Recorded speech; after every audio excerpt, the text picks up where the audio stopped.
The presentation that you are about to see was recorded live at the American Natural Hygiene Society's 45th Annual International Natural Living Conference, held at the University of San Diego, California.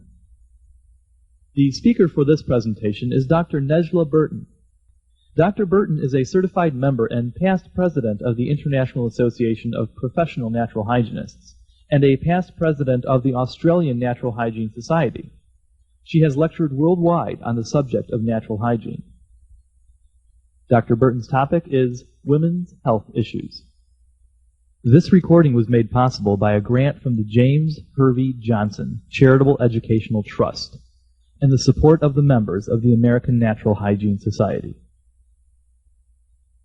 I wish to extend a special welcome to the male gender of the species for having the courage to stay here and listen, learn about your fellow females. In 20th century America, health costs gobble up 14% of the nation's output. As the country holds its breath over how Mrs. Clinton's reform will reshape the health industry, it might surprise you to learn that women visit doctors 7 times more than men. So for every visit by a male, you get 7 times by a female. Nowhere is there more misinformation and blackouts than in women's health issues. We have now a remodeled version of a woman's normal state. We don't have a normal state anymore as far as women are concerned. We have a remodeled version. We have normal women whose normality is so elusive that it must be constantly reinforced by regular checkups to tell you that you're normal. From pap smears to mammograms, perpetual therapies, treatments and tests.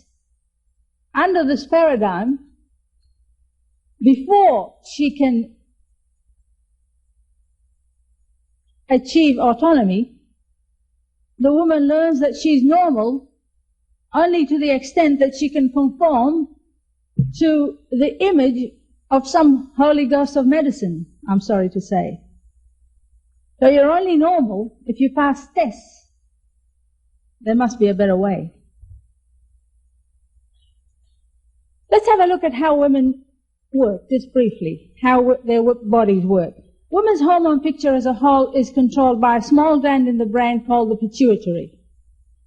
The endocrine system employs hormones which are messengers secreted from small glands in widely separated areas of the body. And these hormones move through the bloodstream and carry messages from one part of the body to another and can reach every cell in the body. A pair of these small glands are the ovaries, which control sexual development and the production of eggs, estrogen, and progesterone. So hormones make things happen. They tell other organs what to do. The human body is like a chemical factory, and hormones are, beyond doubt, the most powerful chemicals in the body. They have the power to be physically and emotionally shattering if they are tampered with, or they can make you feel wonderfully alive. And in some cases, less than 1/1,000,000th of a gram is enough to trigger their effect. Over the centuries, the female hormone cycle has been shrouded in mystery. Yet it is a spectacular expression of the female humanness.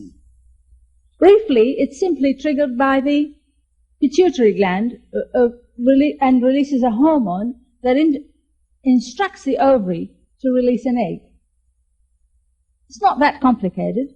The ovaries start to work and all the potential egg cells in the ovaries begin to grow and produce that master of all hormones of the female, estrogen. One egg bubbles out on the outside of the ovary, and the egg leftover produces progesterone, which helps make a spongy nest in the uterine lining. If the egg is fertilized, the estrogen and progesterone remain high, and if they're not, the whole lining is shed and you have menstruation. It's not that mystical.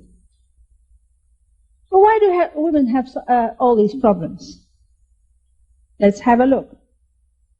PMS, which is the medical term used to describe a host of different mental physical problems, such as tired, depressed, irritable, metamorphoses into a monster, hard to live with, so they say. Physical symptoms like joint pains, back pain, migraine. One of the most likely causes of PMS is that the balance of estrogen and progesterone is abnormal. That balance is regulated, among other things, by a healthy liver, which functions as a garbage disposal service, breaking down hormones that are no longer needed and renders them inactive. So the kidneys can excrete all that. Any breakdown in these organs affects this process, which can have many physical effects. For example, PMS headaches that are usually associated with a decrease in estrogen. Another important factor in PMS is that women are having their children a bit later than what they used to do. Years ago, women were often pregnant at an earlier age with a stable hormone level, and therefore less subject to the ebb and flow of their hormones. But unfortunately, biology, as I said this morning, does not evolve as fast as society. Now, these factors are hardly, if ever, mentioned by some gynecologists to their females. As a hygienic doctor, I have to say that because PMS symptoms exist, doesn't make it normal. Because these symptoms are present at the other part of the hormonal cycle in many women. If a person is in poor health, symptoms and signs are exacerbated by slight changes in the hormones. I don't believe that nature intended us to, half the population, i.e. the females, to be inactive and immobilized half of every month. That's ridiculous. We have to be careful that we are not using another label, PMS, to exonerate ourselves from taking responsibility for our well-being. You know, there are some corporations that are intending to have a room where women can go on PMS. I think that's outrageous. Another area related to women's diseases is fibrocystic disease, such as uterine fibroids, ovarian cysts, breast lumps, etc. In general, most of these tumors, cysts, and various tumors are influenced by a woman's hormonal fluctuations, mainly the hormone estrogen.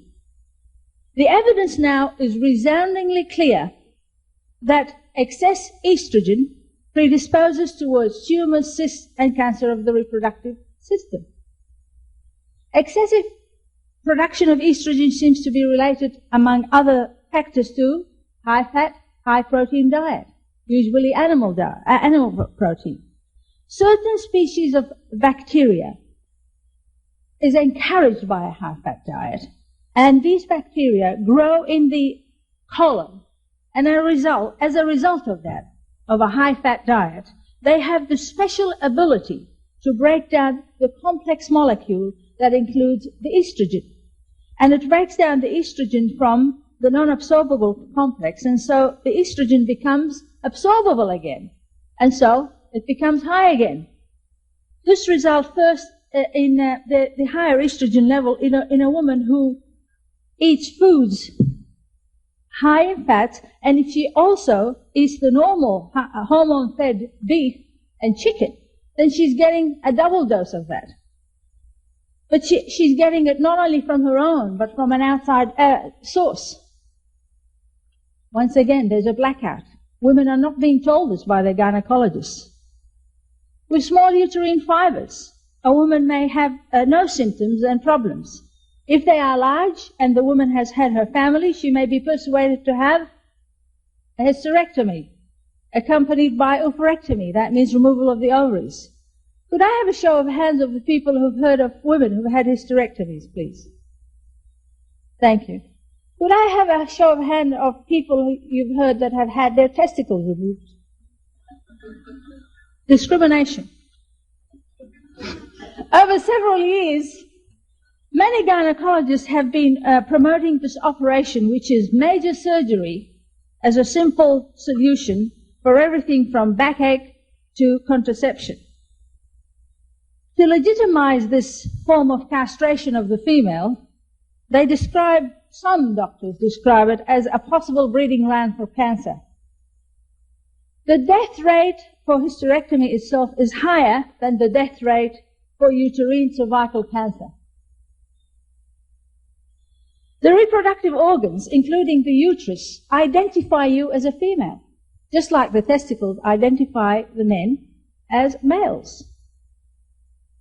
And estrogen has many other functions other than reproduction. For example, estrogen affects protein and fat metabolism. Cell activities are always done by many things, including estrogen. If cysts, tumors, and fibroids develop, initially a period of supervised fast is indicated, followed by a rigorous hygienic program. And I have seen hundreds of women at our clinic in Australia recover from these without the mutilation by a surgeon's lethal scalpel. Let's have a look at the maze of lethal choices among surgical, chemical, and mechanical solutions to simple things like contraception. The oral contraceptive pill, even though today women are given the low dose of oral contraceptive pill containing synthetic estrogen and progesterone, the documented evidence indicates that there are several risk factors, among them cancer of the breast, nausea, vomiting, pigmentation of the skin, circulatory disorders, headaches, etc. The synthetic hormones in the pill increase cholesterol, tend some of them to increase cholesterol and triglycerides, increase blood clots, which can lead to strokes. I have a girlfriend of mine who just had a stroke as a result of the OCP. She's only 45, and other serious problems. I would urge those of you on the OCP to switch to some other form of contraception, such as the Billings method, based on changes in the vaginal mucus. Also, seek the cooperation of the male gender of the species. I'm sure the hygienic males are much more aware than the general population in that. Surgical sterilization, tubal ligation, interrupts or blocks the fallopian tubes to the uterus. This prevents the egg from being fertilized. The research is now confirming that up to 90% of women who have had the surgical tubal ligation have hormone deficiencies and imbalances after tubal ligation. Why? Because it depends on the damage to the ovarian blood supply. You're not just only cutting off the fallopian tube. The production of estrogen is most likely to be affected. Why? Because estrogen needs more oxygen for the many steps of a synthesis. And it needs it by the ovary. If the ovarian blood supply is reduced by tubal ligation, the supply of oxygen to the ovary is diminished, resulting in inadequate estrogen. Women with inadequate amount of estrogen will typically complain of loss of libido, fatigue, loss of feminine physique, difficulty in losing weight, vaginal dryness, bladder problems, reduced orgasms, poor memory, and musculoskeletal aches and pains. Because estrogen is necessary for the maintenance of collagen, women with low estrogen complain of more rapid aging of the skin and aches and pain as collagen is lost from the skin and bones, also increasing cardiovascular disease and osteoporosis, as you'll see shortly. The development of such hormonal problems in young women who have had ligation is a gradual one and may take years to show up. In recent times, menopause has been rediscovered, the cessation of menstrual bleeding. Menopause, or as the feminist Germaine Greer calls it, the change, can be either a time of total upheaval or the person may sail through it, scarcely noticing the changes going on in her. So the word change is inaccurate. Many women fear menopause as a miserable, difficult period from which they emerge as bent and wrinkled old women at risk of broken ribs and deformity. It seems to me that when women become free from the possibility of impregnation, one of the time-honored means of imprisoning females is removed. So the menopausal women up till now have been escapees from the therapies. But now it's been rediscovered. There is no longer a natural state of femaleness that is allowed in the gynecological state. Menopause is therefore, like diabetes, a deficiency disease, and it has to be cured. Certainly, this is the impression some medical literature gives with its emphasis on estrogen deficiency and osteoporosis. The influential American gynecologist Vicky Hufnagel believes that the decline in estrogen that follows menopause, quotes, is a state unique to humans because of our extraordinary longevity. For those who see menopause in such a pathetic and negative light, it is inevitable that the response will be to interfere with nature by putting back, in quotes, deficient hormones. But far from being nature's mistake, I believe menopause is one of her triumphs. The most incredible feature of the human brain of the human being is the brain, not the uterus.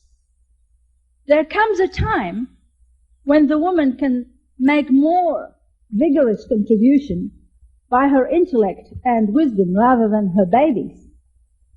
It is, after all, menopause, not brain pause.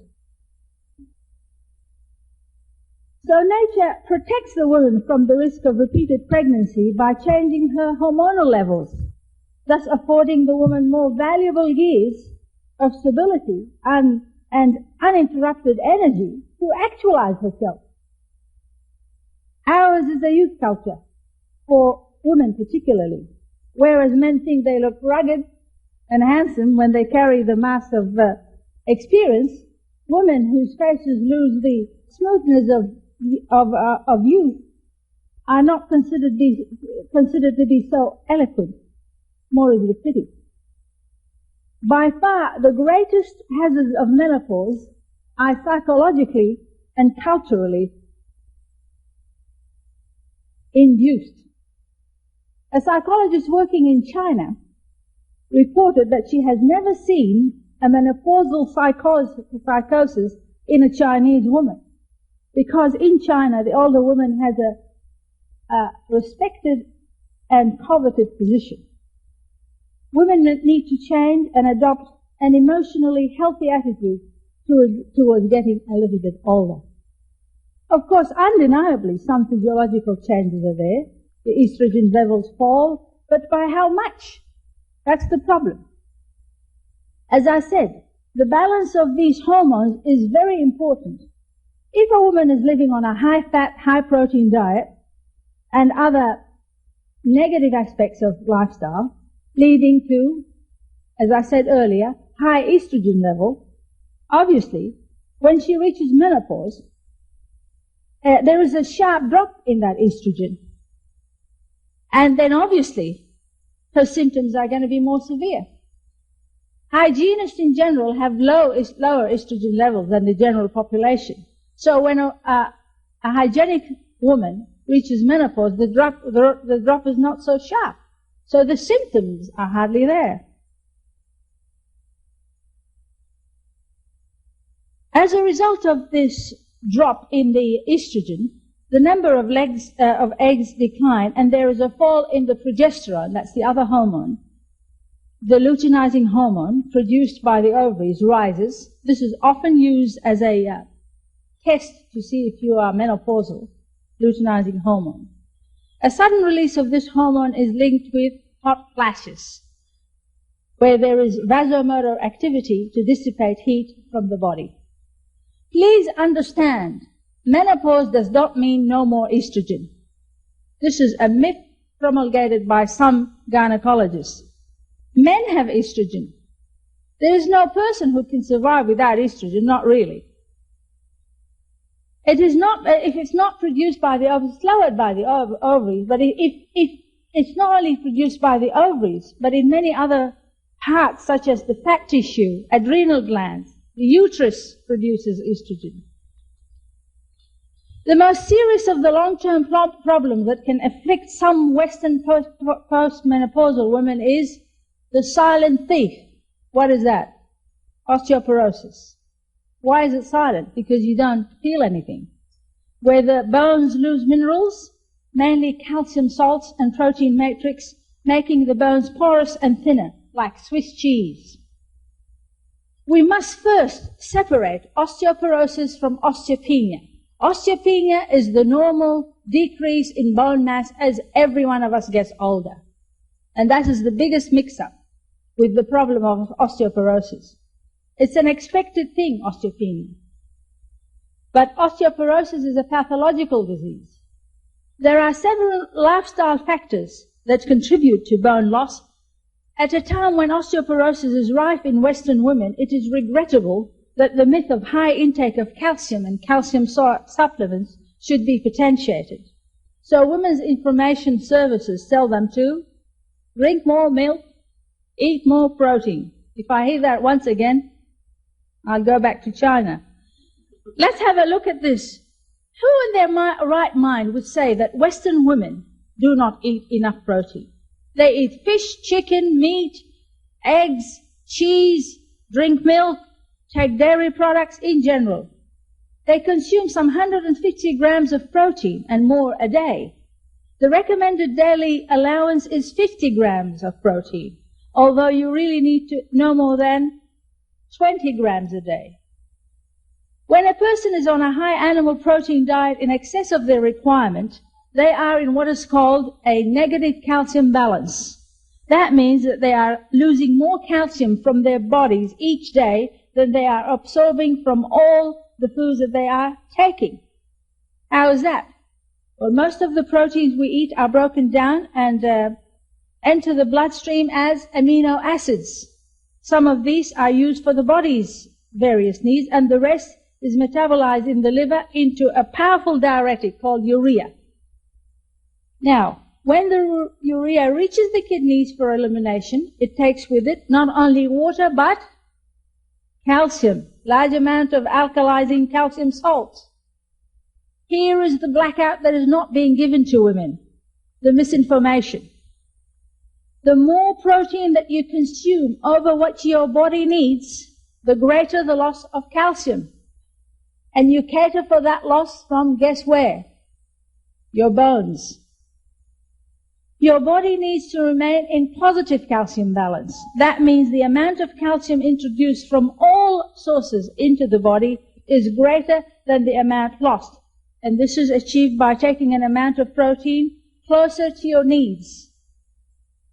In general, your protein is, if your protein intake is over 80 grams a day, you'll be in negative calcium balance. If you are on a lower protein diet, your body will take care of your positive calcium balance. The story doesn't end there. Women are also bombarded with more misinformation about taking calcium supplements for combating osteoporosis. They are being recommended to take 1,500 mils a day when you only need approximately 200 milligrams a day to maintain calcium balance.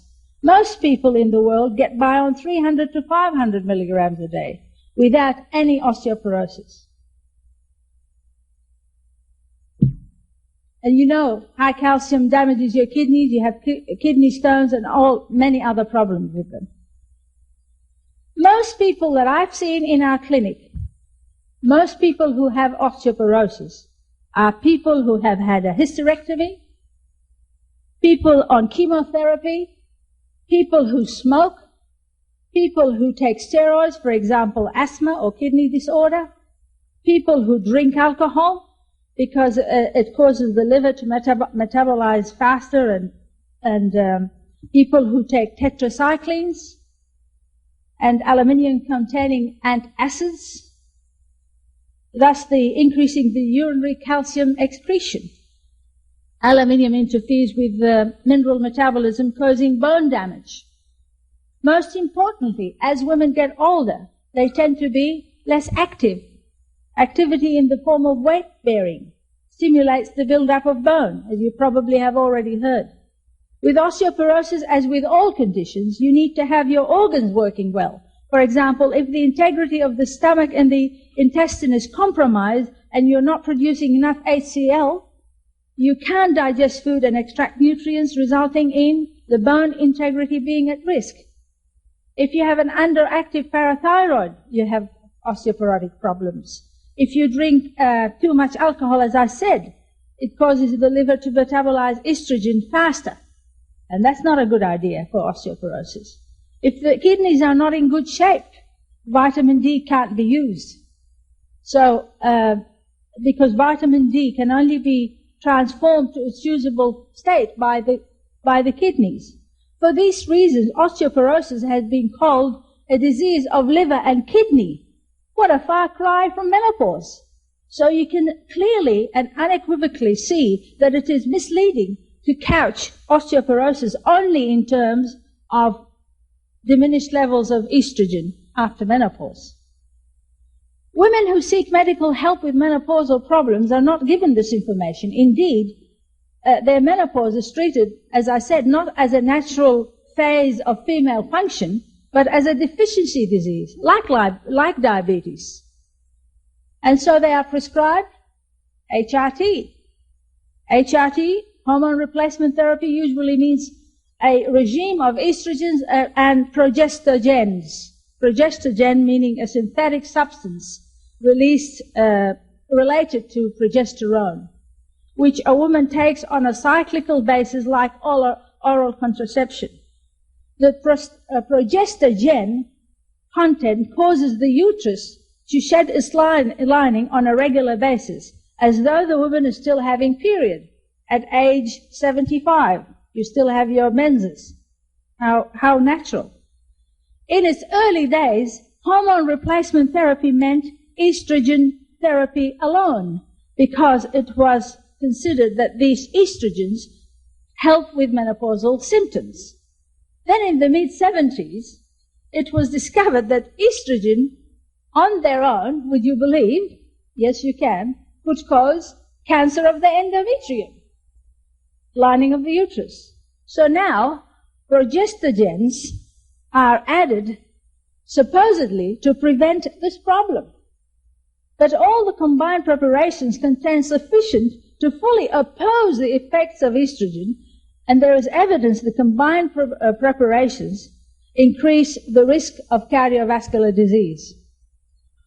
To be continued. Hormone replacement therapy is made up of either natural or synthetic products. Synthetic estrogens are manufactured in labs, in laboratories. They are chemically foreign to the body's metabolic systems and so are not easily broken down by enzymes and can accumulate, causing them to be stronger than the natural estrogens. For example, the synthetic estrogen brand name Estigen is 30 times stronger than the natural estrogen of the woman, estradiol. The synthetic estrogens are more likely to cause metabolic changes in the liver, leading to increased side effects such as fluid retention, blood clots, aching legs, high blood pressure. Other brand names are mestranol and stilbestrol. Natural estrogen is mostly developed in laboratories where a chemical replica of the ovaries' estrogen are manipulated. Another popular type, the so-called Premarin. Ever heard of that? That's the natural estrogen, which I'm sure most of you know, is extracted from pregnant male urine. It's a mixture of human-like estrogen, estrone sulfate, and some more potent equine, meaning horse, estrogen. So Premarin is good natural hormone replacement therapy for horses.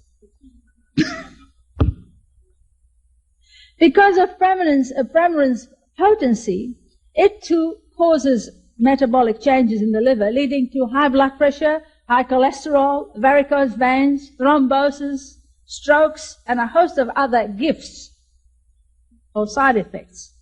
So you supposedly decrease your hot flashes while you manage to get cancer eventually. This is iatrogenic gifts with a vengeance. Understand that the dosage of these drugs vary depending on how rapidly your enzymes break them down. For example, the brand name Ogen, another hormone replacement therapy, is 3 times stronger than Ovestin, and estrogen is 300 times stronger than Ovestin. And it is recommended that your gynecologist is able to accurately solve this puzzle. I say he's God's elder brother. And you're supposed to take this for the rest of your life. You take hormone replacement therapy in various forms. Orally, on a cyclical basis, usually progestogen. Progestogen is taken for 12 days of every calendar month, and estrogen twice daily for 21 to 25 days for the rest of your life. This will cause a menstrual bleed at age 78. Although now we have designer HRT, haven't you heard? To meet with a woman's schedule, please. In women with a uterus, that is those who have not been persuaded to have a hysterectomy, progesterone must be taken for 12 days to prevent uterine cancer.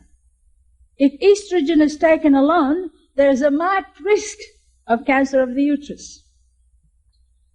The main reason for giving women HRT is to prevent osteoporosis, but estrogen does not promote the formation of trabecular bone, but only retards the breakdown. So a woman who's already suffering from fractures, who has been and is still on a high-fat, high-protein diet since early age, is inactive and has poor health habits, would not only be helped by HRT, but she compounds the problem by taking it because increased estrogen levels causes calcium leaching as well.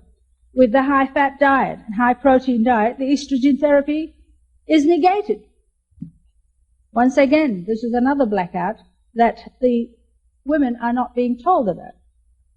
If you stop taking HRT, there is a rebound period of very rapid bone loss, where bones quickly shed off the tissue that was artificially sustained by your HRT treatment.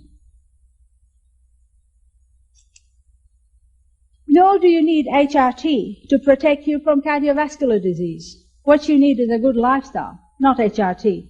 I won't go into details because we are getting a little bit late here, and I want to hurry up what I have to say. As much as I resist the temptation, I have to say that the relationship between some gynecologists and women's health problems is indeed a very ugly one. Some members of the gynecological profession, the pharmaceuticals, and the popular media have combined their efforts to make the poisoning and the mutilation and the castration of women to appear normal.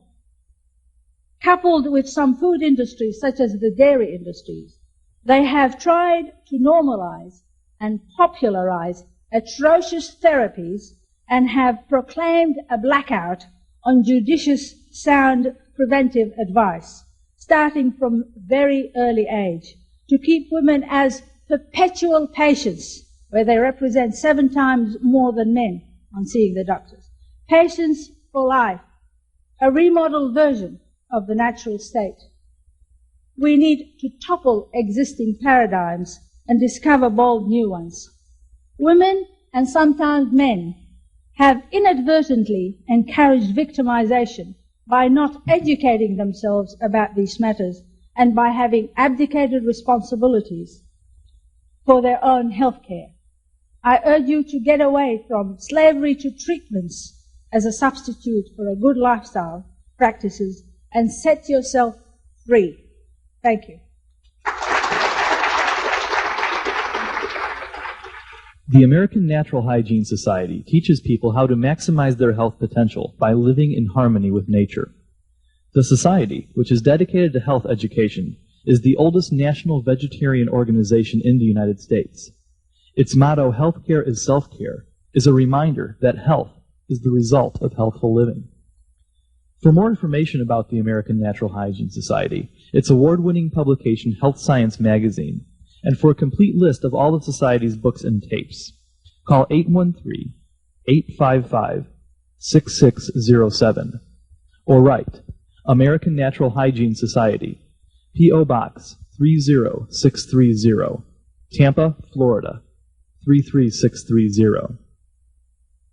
This recording was made possible by a grant from the James Hervey Johnson Charitable Educational Trust and the support of the members of the American Natural Hygiene Society.